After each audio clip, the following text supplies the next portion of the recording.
Buenos días, jóvenes, ¿cómo están? Buenos días. Buenos días, Miss. Buenos días, Miss. ¿Cómo amanecieron?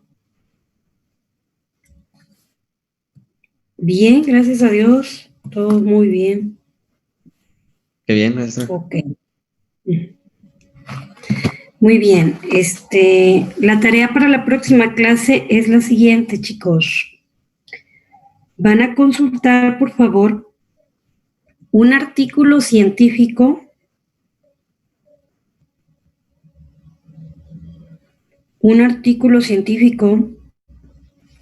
donde utilicen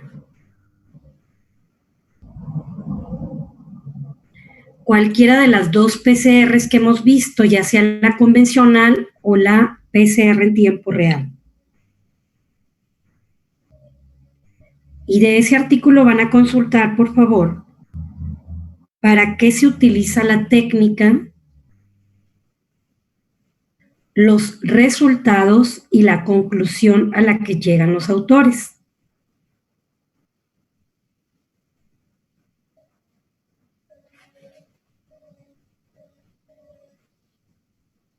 ¿Ok? La aplicación la pueden buscar en lo que a ustedes les guste, en el área que les guste. Nada más si quiero que sea, ya sea PCR en tiempo real o PCR punto final o convencional, también se le puede llamar así. ¿Ok? Y el glosario lo van a sacar de su tarea, por favor.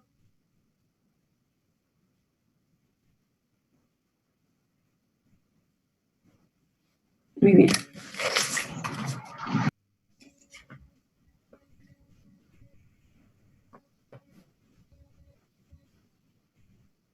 Ok. Bueno. Vamos entonces a comenzar la clase. Y déjenme les comparto la pantalla. Sí, bueno, acabo de leer el mensaje de Hugo. Díganle que no hay problema, que entre cuando pueda. Okay, es que como tengo dos pantallas, sí. Sí, no se preocupen. Ya lo vi. Muchas gracias. No hay nada. Ok, muy bien. Bueno, entonces ahora sí ya se ve la pantalla, ¿verdad? Sí. Sí.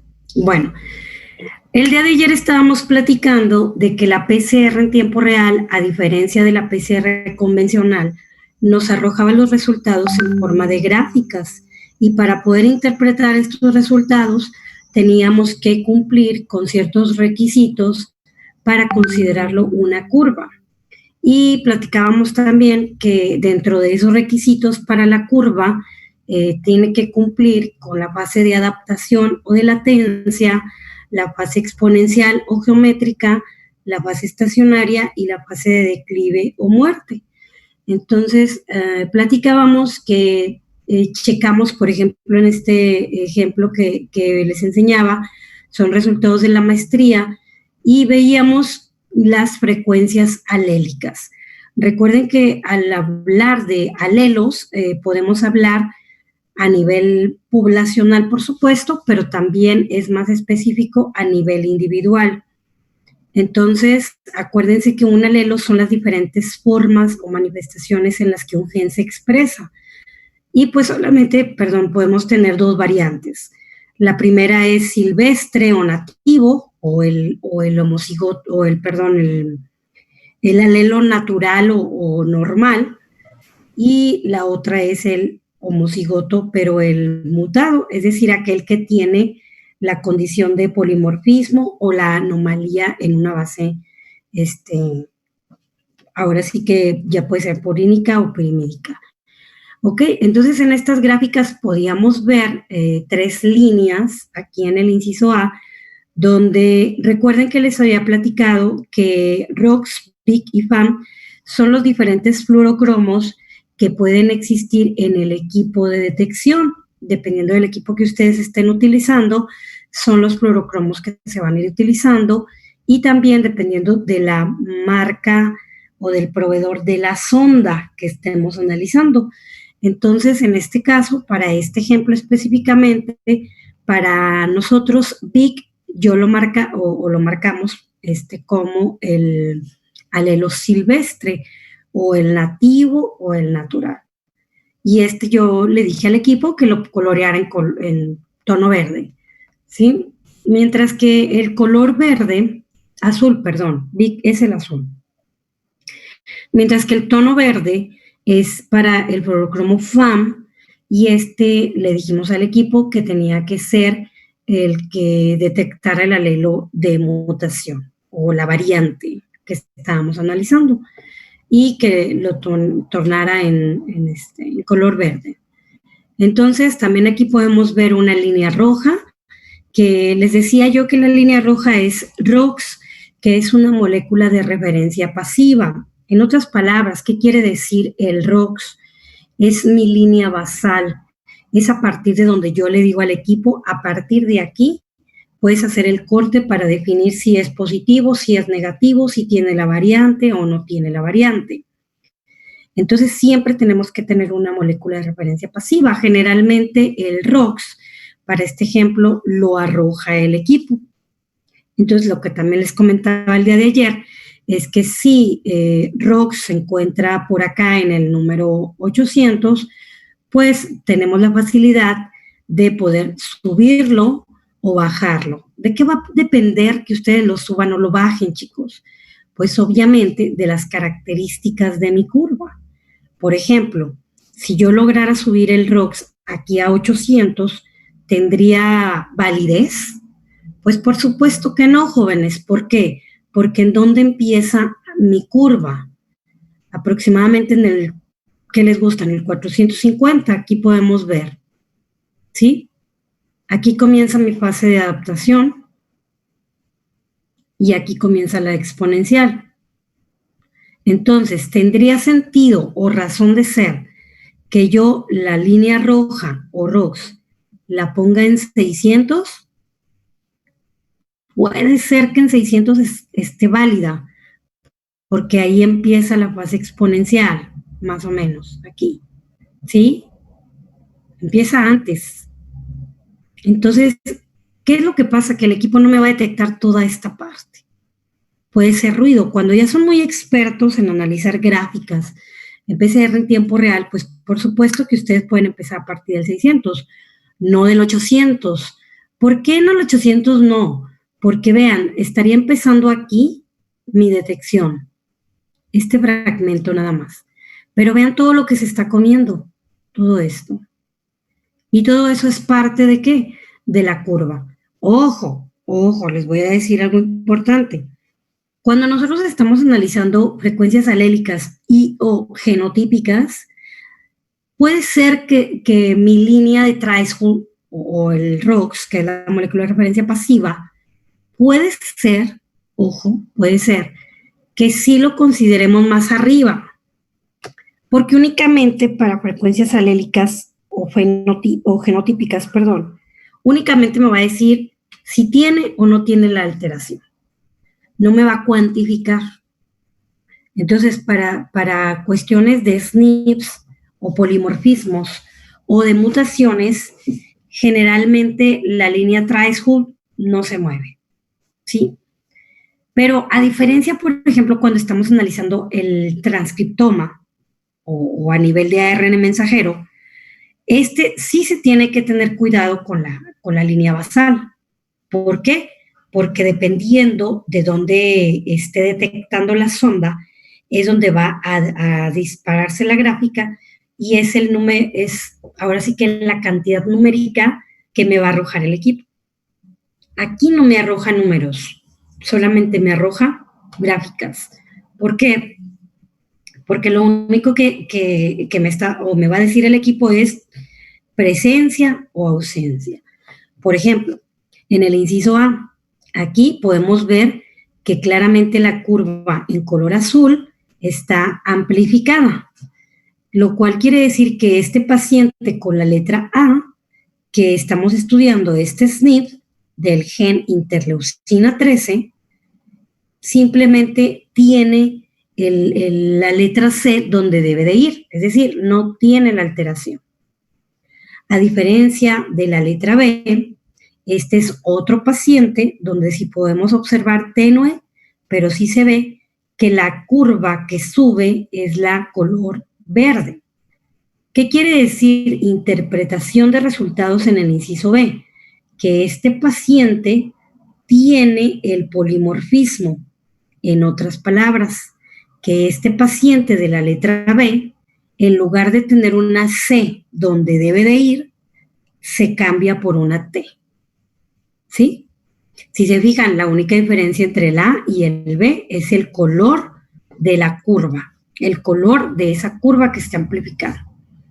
Entonces, este es un homocigoto silvestre o nativo, mientras que este es un homocigoto mutado o con el SNP o con la variante.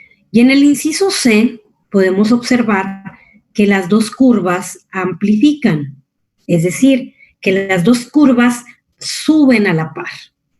¿Qué significa eso, jóvenes?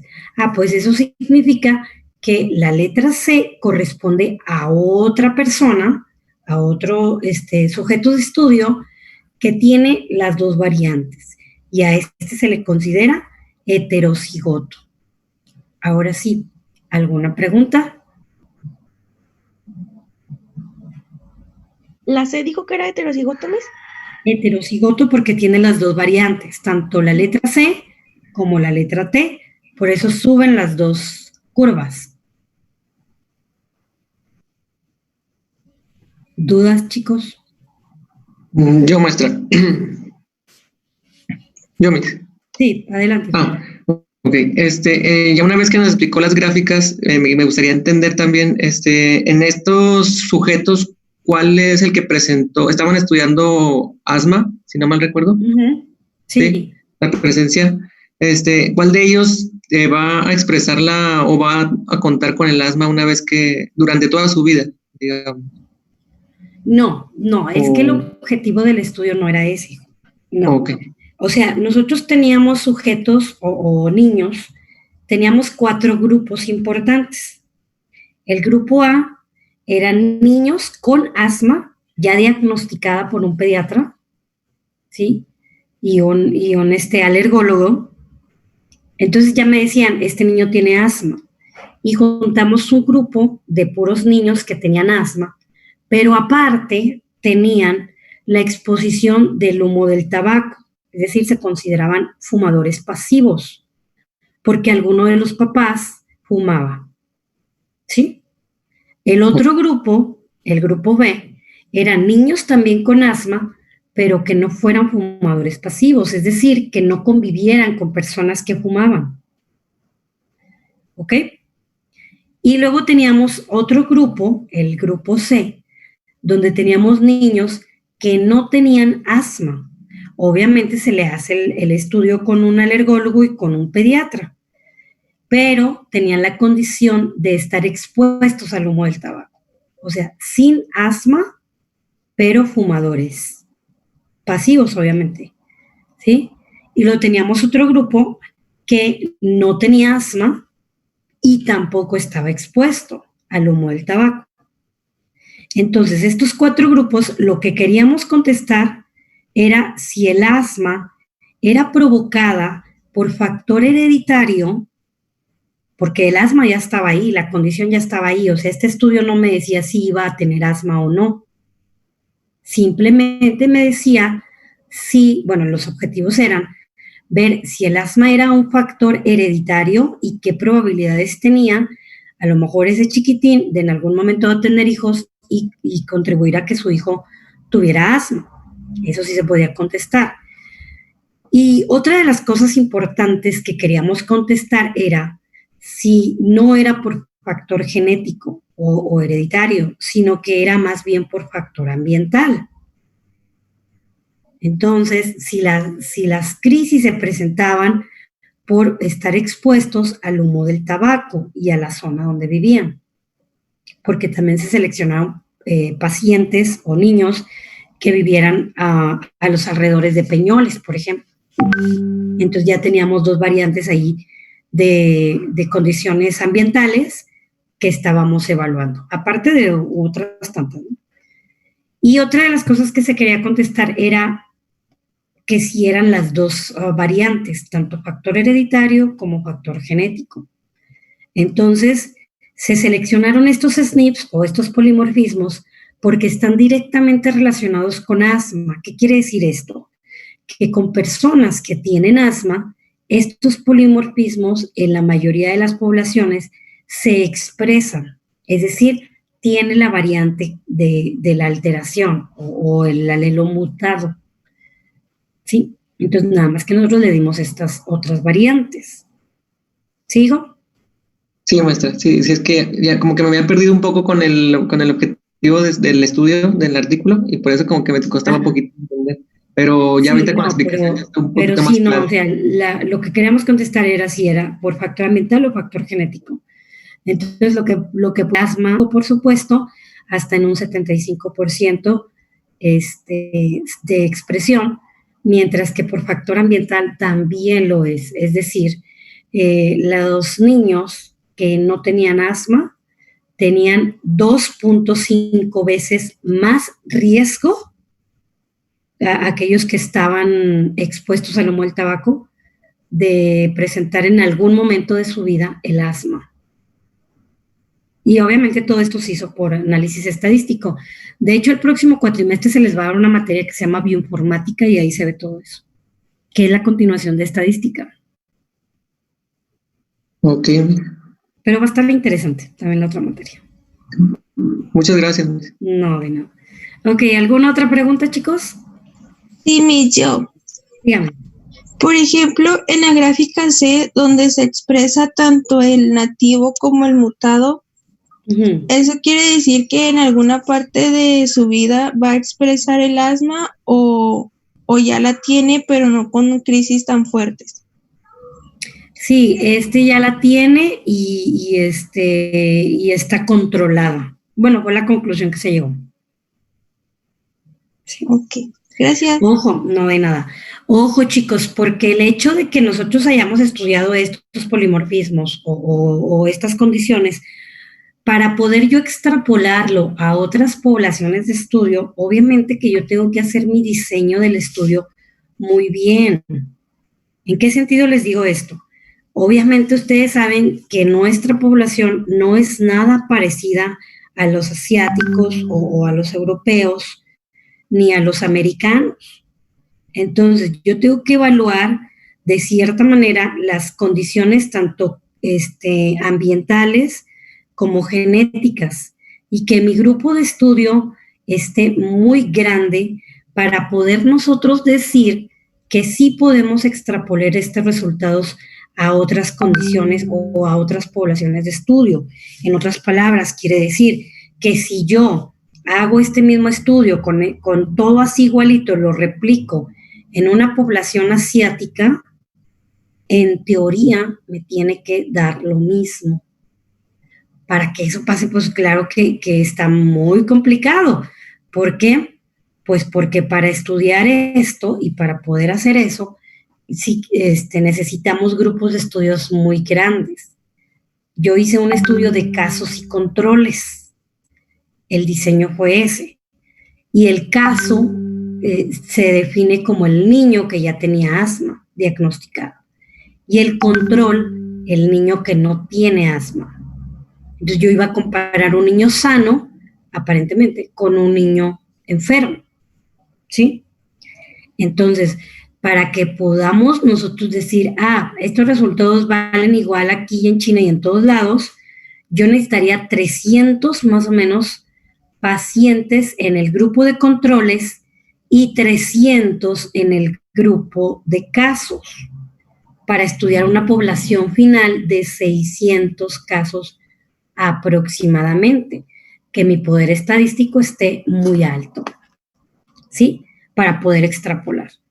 Nosotros en este estudio solamente estudiamos 100 y 100, fueron 200 niños, bueno, como 208, ¿sí? Pero bueno, sí se puede, sí se puede. Y todo eso es lo que van a ver en bioinformática. Está muy interesante, les digo. Muy bien. Estas gráficas, chicos, acuérdense, esta que les acabo de explicar se llaman frecuencias alélicas, donde tenemos que estar viendo paciente por paciente para ver el resultado. ¿Ok? Estas gráficas son las frecuencias también alélicas, pero ya en población. ¿De qué manera voy a ver esta gráfica? Bueno, acuérdense que en el eje de las X yo tengo mi alelo silvestre o el nativo o natural. Y en el eje de las Y yo tengo el alelo mutado o el que tiene la variante. Yo al equipo le dije que en color y en círculo rojo me hiciera el alelo X o los silvestres. En un rombo azul, el mutado, y en un triángulo verde, los que tenían las dos condiciones. Son 96 pacientes, donde claramente no podemos saber este rombo a qué paciente corresponde. Lo que corresponde a esta gráfica es ver la población de ese estudio que yo estoy analizando, dónde cae más.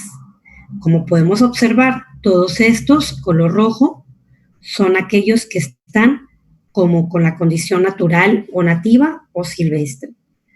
El color azul, todos estos son mutados, mientras que el color verde son heterocigotos. Podemos ver claramente en esta gráfica que para este polimorfismo GSTP y donde hay un cambio de isoleucina en la posición 105 por una valina, claramente se puede observar que hay más población heterocigota que una condición silvestre o una mutada. Claramente podemos observar en esta gráfica que este polimorfismo no es altamente polimórfico, es decir, que no presenta una tasa de mutación muy alta. ¿Queda claro?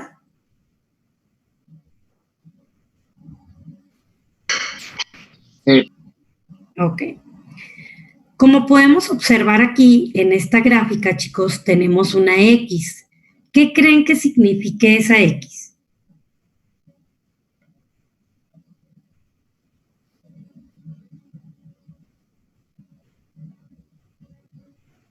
¿Qué significará? ¿O por qué no está con círculo, con triángulo o con rombo? ¿Es un punto de referencia? ¿Mande? ¿Es un punto de referencia o el, ¿cómo se llama? El estándar, digamos. Punto de referencia, no. ¿Quién más tiene otra opinión? Es el sitio donde ocurrió el cambio, como menciona ahí, de la isoleucina en la posición 105 por valina, ¿no? No. Mm. Esa X, chicos, significa que este pacientito o esta muestra, el equipo no logró determinar si correspondía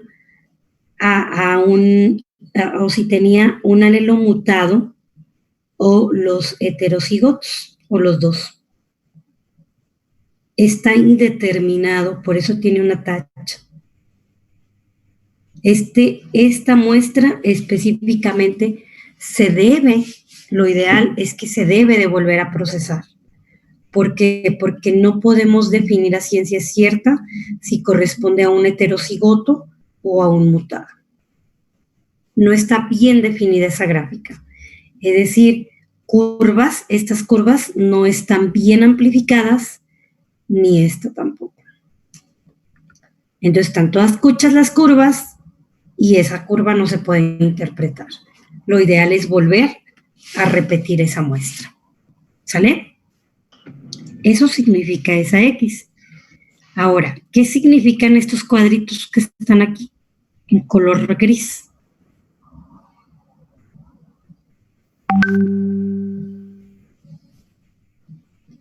¿Qué creen que significa?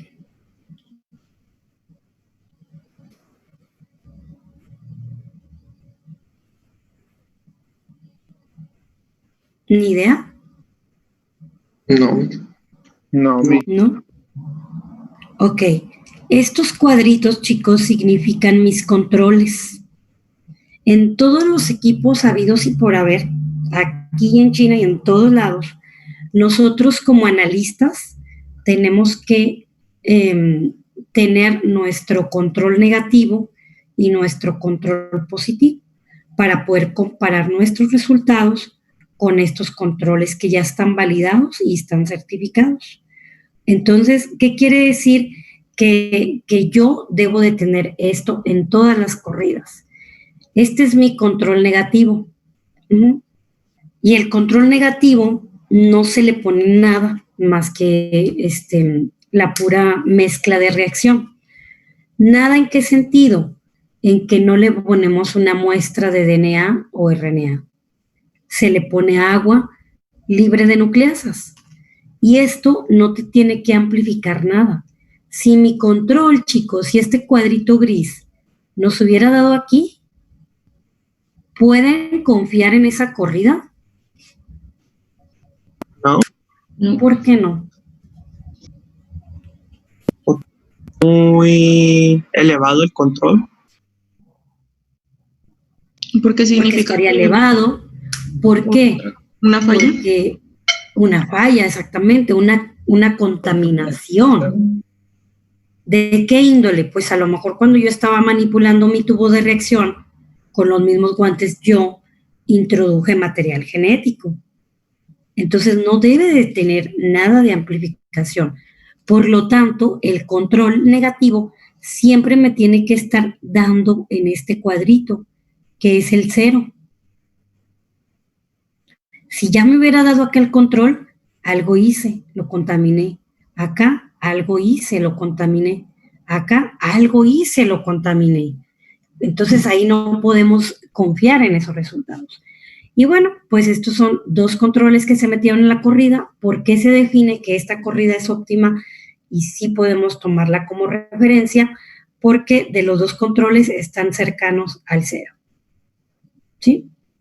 Y por ejemplo, estos triangulitos que están muy cerca a mi control negativo, las curvas estaban bien definidas, que sí se podía decir si correspondería a un heterocigoto o no. Ojo, para poder llegar nosotros a esta gráfica, chicos, ¿qué es lo que tenemos que hacer? Revisar gráfica por gráfica estas, paciente por paciente. Y yo le voy diciendo al equipo conforme voy viendo la gráfica, ok, este corresponde a un mutado, este corresponde a un silvestre, ¿sí? Porque el equipo en crudo me va a dar el análisis y todo esto no me lo da con colorcitos ni con figuritas, todos me los da con tachitas. Entonces, cuando yo hago, por decir algo, que yo evalúo la letra A y yo digo, bueno, este corresponde a un silvestre, pues ya le voy diciendo al equipo. Este corresponde a un mutado, le voy diciendo al equipo. Este a un heterocigoto, le voy diciendo al equipo. Y así con las 10, 20, 30 o hasta 96 muestras que se pueden meter en la corrida, yo lo voy definiendo y si tengo alguna duda, pues me apoyo de la gráfica para ver en dónde cayó. Si, por ejemplo, mi gráfica esta, o esta, por ejemplo, esta que está aquí solita, está medio fea y no se puede ver, yo recurro a esta para ver dónde se encuentra. Si este triangulito hubiera estado donde está este rombo, pues por supuesto que ya define yo si corresponde o no a un heterocigoto o a un alelo mutado. ¿Sí queda claro? ¿Los numeritos de los ejes son unidades o qué significan? No, esos solamente son adimensionales. Es el límite de detección, es la fluorescencia. Ah, ok. Sí. ¿Ok? ¿Alguna otra pregunta, chicos? Bueno. Ojo, porque yo sé que esto está complicado porque es la primera vez que lo ven, quiero creer, ¿verdad? Y la interpretación de resultados, pues sí no es tan sencilla. Bueno. Estos, pues obviamente que son otros resultados. Esto que les acabo de explicar, estas 2 gráficas, tanto esta como esta, corresponden a un análisis de PCR en tiempo real, pero para realizar polimorfismos, ¿ok? Esta gráfica que les voy a explicar ahorita corresponde a PCR en tiempo real también, pero para hacer expresión de genes, ¿sí? Para verificar el transcriptoma. Las otras dos eran a nivel de ADN. Estas que voy a explicar ahorita son a nivel de ARN y posteriormente el DNA complementario. ¿Queda claro? Bueno. Sí, Estos resultados corresponden a los resultados que realizamos en el doctorado, por eso tienen ahí los loguitos, ¿sí? Entonces, yo utilicé este programa, obviamente que no se ve, pero nada más el fin o la finalidad de poner esto es que si se fijan, yo tengo los mismos pasos que acá, que aquí, ¿sí?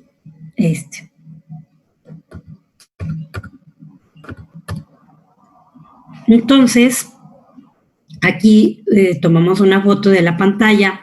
¿Cuánto tarda el equipo en darme 96 resultados? Que en este caso sería 1 hora 44 aproximadamente. Y el master mix o todo el componente que le ponemos al tubo de reacción es poner muestra, pero ojo chicos, porque aquí hay una variante con respecto a los polimorfismos. Aquí yo, más bien no yo, sino los autores nos sugieren que la concentración de la muestra de mi material genético la llevemos de lo mínimo 8 a lo máximo 10 nanogramos por cada microlitro. ¿Para qué? ¿Para qué se les ocurre que tienen que hacer esto con la muestra de RNA o del complementario?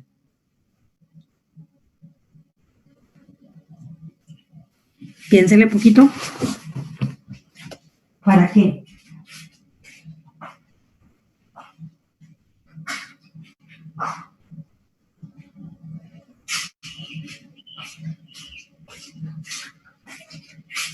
¿Para qué creen ustedes eso?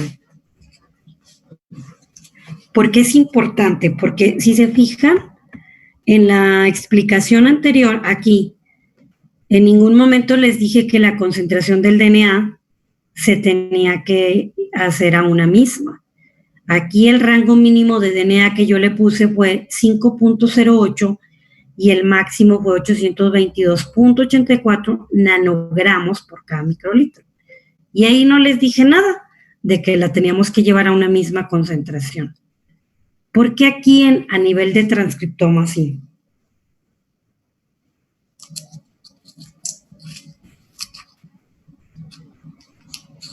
¿Qué se les ocurre?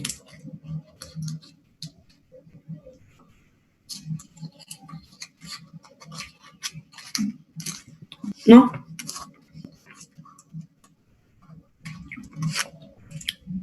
¿Nada?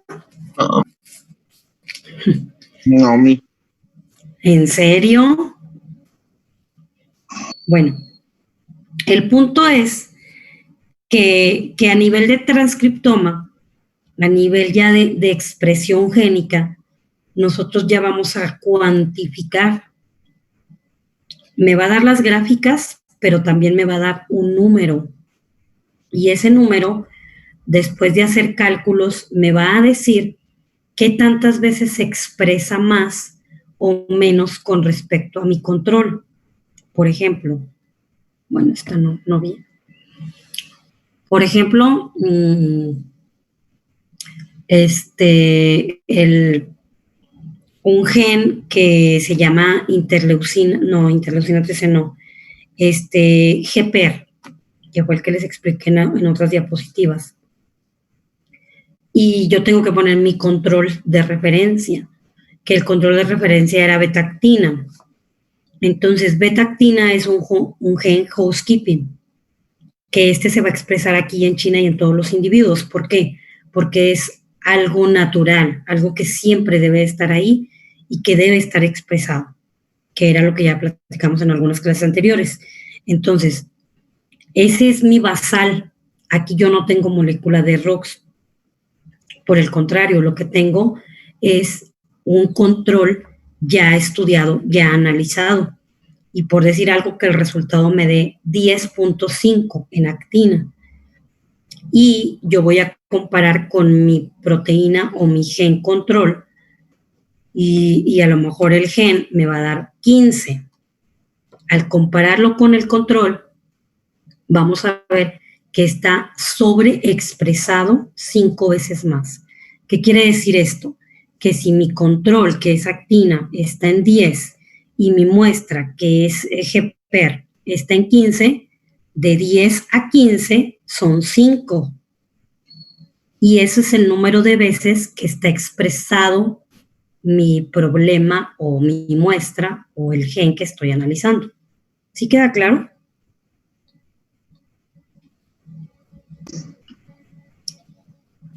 ¿O no? Entonces, toda la cantidad de veces que se expresa un gen por encima del gen housekeeping, ¿va a ser la cantidad de veces que está expresado ese gen? ¿O de sobreexpresión? Puede ser, depende. Para llamar sobreexpresión, tiene que saber cuánto le dio el límite. Por ejemplo, si mi housekeeping es de 10, como le decía, y su problema o el gen que usted esté analizando da 25, pues por supuesto que a ella se le considera sobreexpresado. Si, por ejemplo, diera 15, pues está expresado nada más. Con respecto al control. Okay. Por eso es bien importante poner nuestro gen control. Para poder comparar. ¿Y qué es lo que marca nuestros límites, Miss? ¿Cómo? ¿En qué sentido? Por decir, ya ve que ahorita acaba de mencionar que 15 pues estaría expresado, pero si es por decir de 10 a 25, estaría sobreexpresado según nuestros límites. ¿Qué es lo que pauta marcan los límites o cómo podemos obtener esos límites? Esto generalmente se saca con los artículos científicos. Se compara con los artículos científicos. Y generalmente en el artículo científico le dice, no sé, les voy a hablar de lo del cáncer de mama porque es lo que analicé, ¿no? Y de lo que les puedo decir la verdad. Por decir algo, GPER, que es un gen que se expresa a nivel de membrana citoplasmática y desencadena muchos problemas en cáncer de mama. Según los artículos científicos, está sobreexpresado en tejido y está expresado nada más en sangre periférica y está inhibido ya en secreciones, por ejemplo, en saliva, en lágrimas, etcétera. Entonces va a depender también mucho de la muestra que usted esté analizando. Si usted está analizando secreciones, por supuesto que no tendría por qué darle la sobreexpresión con respecto a los artículos, claro está. Ok, muy bien. Pero sí, previo a nuestra investigación, nosotros también tenemos que saber, les digo, todo esto del diseño del estudio lo van a ver en bioinformática, pero más o menos para que se den una idea de cómo trabaja esto. Tenemos que tomar en cuenta varias cosas y entre esas varias cosas, pues por supuesto es todo esto, ¿no? ¿Cuál es la muestra óptima para contestar mi hipótesis? Para saber si la hipótesis la voy a aceptar o la voy a rechazar. Ok. Entonces, sí. Y por eso les decía, en estos resultados a nivel de transcriptoma, sí nos dan también gráficas parecidas a estas, ¿sí? Pero aparte de esas gráficas, no se los puse. Aparte de esas gráficas, me da, en estos recuadros que están aquí, son todas las muestras que yo metí. Y aquí nos da un CT. ¿Y qué es el CT? El CT es conocido como el Cycle Threshold. En otras palabras, es el ciclo threshold o bien el ciclo donde me detecta la fluorescencia. Y no nada más es eso, sino que me detecta la fluorescencia porque está detectando o la enfermedad o el virus o lo que yo esté analizando. ¿Ok? Y si se fijan, entonces, volviendo a la pregunta inicial, ¿por qué la muestra tiene que ir en concentraciones similares, de 8 a 10? Bueno, porque yo quiero ahora sí igualar mis muestras o que sean lo más homogéneas posibles para poder saber qué tanto se expresa esa población de estudio. ¿Sale? A diferencia, por ejemplo, de la PCR convencional, bueno, de la PCR, pero con polimorfismos, donde únicamente me iba a decir presencia-ausencia. Ahí no me interesaba para nada saber la cantidad o la concentración, porque no iba a decir qué tantas veces se expresa o no. Solamente los resultados se interpretan de que si tienes o no tienes el polimorfismo y se acabó. ¿Sí queda claro? Sí. Pero aquí, a nivel de transcriptoma, por supuesto que sí tenemos que tener en cuenta esto, porque sí nos da un valor numérico. Ya aquí, a nivel de transcriptoma, estamos hablando de que sí tenemos una PCR cuantitativa. Nos va a decir exactamente cuántas veces se expresa con respecto a un gen housekeeping. ¿Dudas? ¿No? No, Miss. Y ya son las 8:21. Muy bien. Ok, bueno. Entonces, nos vemos el día de mañana, chicos. Que tengan excelente tarde, día. Pórtense bien y no bajemos la guardia, por favor. Sigamos atendiendo las indicaciones, por favor. ¿Sí? Ok, que Dios los bendiga, nos vemos. ¿Mañana sí nos va a dar la clase? ¿Mañana sí qué es? ¿Viernes? Viernes. A ver, permítame. Dani, me aprendo el horario, ya se acabó la materia y la clase. No, hijo, porque se me cruza con cuando me voy al hospital.